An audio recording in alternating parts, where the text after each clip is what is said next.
Diyos ko, Chard. Pareha mo din make ng gipangita. Hello, maing gabi, ABB boy. What is your name? I'm Kenneth John Abiliagas. Kenneth John Agas. Agas. Yes. From taga-asa, Sir Kenneth. Noon. Noon.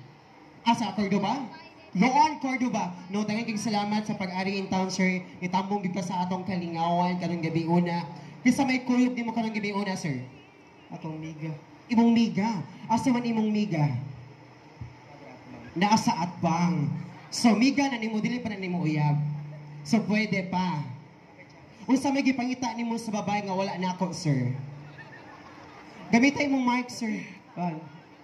Unsa man, sir? Ang buhok. Charge Ang buhok. Namo kay buhok. Dili lang kay kuno. Taas-taas nga buhok. Taas ka. Papataas ko niya sa layo sa backstage, ha? Okay. Unsa man nimo kantangon karong gabi una, sir? One of song Black 9. Opuan. Upuan by Song by Clock 9. So, ready na ka? Yes. Alright, so di na ito lang alangayon pa sa iyang kantang Clock 9 Upuan.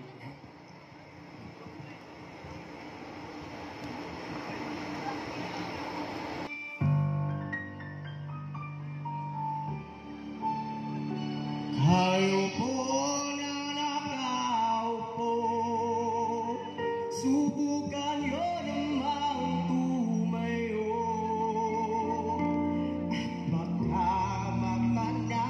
at baka matanaw ninyo ang tunay na kalagayan ko.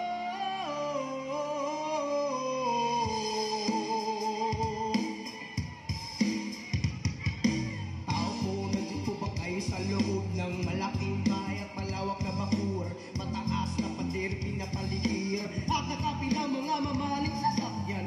Mga bantay na laging bulong ng bulong, wala nang pagkasal pero marami ang nakabro.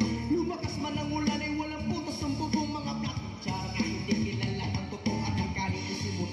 Gatas na nasa kaon na kahit na hindi pasko sa lamig sa mayroong abot. Sarap siguro manirahan sa bahay na ganyan, sabi pa nila ay di tumuri.